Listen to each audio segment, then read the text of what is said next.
Now let's bring in the great Megyn Kelly, journalist and host of the Megyn Kelly Show, and a very, very dear friend of mine. Megyn, if we could start with this headline that kind of blew me away. The Rolling Stone says, quote, "The Buffalo shooter isn't a lone wolf. He's a mainstream Republican." What are your thoughts to that one? That's the most despicable thing I've seen yet, because it's blatantly taking a horrific tragedy and trying to turn it political. That's her whole goal.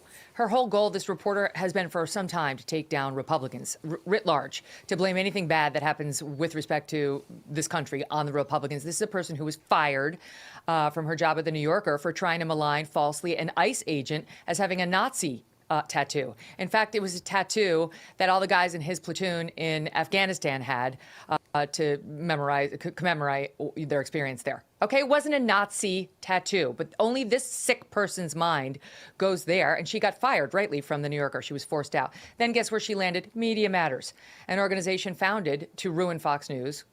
See how that worked out. But all they do is push false narratives from the left about the right. And now she writes for Rolling Stone a piece like this.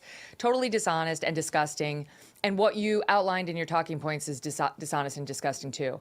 The most outrageous part of it, though, the most outrageous, and I saw this yesterday, too, was this new press secretary, Karine Jean-Pierre. And she's taken over for Jen Psaki. Mm-hmm. So when she can bother to look up from her notes, because this woman's not ready for prime time, she can't look into the camera and deliver any sort of a sentence. She doesn't get it. That seems what's clear. She doesn't seem to understand the information. So she's got to read everything. She's just, okay, these are my talking points on Buffalo. These are my talking points on inflation. And when you try to merge any of the two, she panics. She goes into sort of meltdown mode. But the most outrageous was her attempt to actually chastise. If you watch a whole exchange she had with that reporter, who asked her about the mental health issues of this shooter and was really kind of giving her a softball, like, how did he get a gun, given his mental health past, which is a fine question to ask. That's an okay question to ask. She took offense. She took umbrage at the question that this reporter had the nerve to inject mental health into this question, into our post-shooting analysis. I'm infuriated by it. This guy wasn't right in the head. Do you need a psychiatrist to explain that to you? There are a lot of sick people in this country, and this 18-year-old was one of them. And his past 1 year ago, June of 2021, proves it. He wanted to shoot up a school back then. That's why he got referred to law enforcement and to a mental health facility. He wanted to shoot up anybody, a group of people. It wasn't about race 12 months ago. By 12 months later, he had been radicalized by the internet, according to his own writing. And he had turned his focus elsewhere.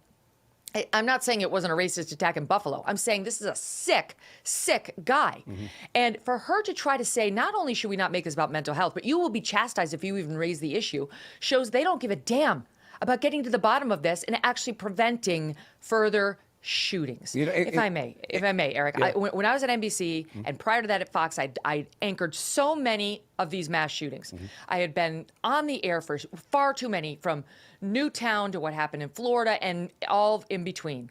And I finally took a deep dive into it. I have 3 young kids. I took a deep dive into it. We have a mental health crisis in this country, not like the one she wanted to poo-poo and say, oh, well, we provided mental health services in our COVID bill. No, that's not what we're talking. There are sociopaths in this country running around. And 9 times out of 10, there are red flags all over them. And guess what? There's no place to put them. We have no meaningful civil commitment abilities in this country because they've been gotten rid of by the left in the name of civil liberties. What about my civil liberties? What about the civil liberties of those people in Buffalo? They don't count. So when things go wrong, what happens? They go back to their old talking points of it's the weapon, not the person wielding it. It's the Republicans, not a society that doesn't give a damn about really sick people running around threatening people and the officials unwilling to do anything about it. And in an election year, it's always worse. You know, and Megyn, I agree with you wholeheartedly that, number one, this was hours. Karine Jean-Pierre, within hours of this shooting, less than 24 hours, she's already saying, let's not make this about mental illness. She has absolutely no idea what the facts are on the ground in Buffalo, and it invokes gun control in the same breath. It's atrocious. She is not ready for prime time. You watch her, and she's nervous. She's reading through the prepared. Someone says guns, answer this way. Someone says COVID, answer this way. She's not ready. Control room, can we play the soundbite we put together of Karine Jean-Pierre before she was press secretary? Take a listen to this. We have to be 100% clear here. Donald Trump is the most outwardly racist president that we have seen in generations. And look, the president has the temperament of a toddler and the mind of a white supremacist. And I say that because he knows exactly what he's doing. He knows that he's dividing the country. He knows that he's emboldening racists and bigots. That is Donald Trump's way. Everything that is key, everything that is major, everything that is big that he does has this awful racist element to it. These are her words. These are her opinions. And whether or not you believe what she says or not, this is the woman who is now representing the United States of America, the Oval Office of the United States of America, paid for, by the way, by the taxpayer. Is it any wonder the Biden administration ran to her and said, "You're hired"? I mean, did we expect more? Jen Psaki wasn't any less partisan than Karine Jean-Pierre. She just was a bit more articulate and a little better at extemporaneous thinking and speaking. And maybe this gal will get up to the task, but she's done a lot of punditry in the past. She should be there. She doesn't understand the policy. All she knows how to do is throw out names. Racist, racist. Ironically, when she got to the part about herself, because of course we all need to celebrate her.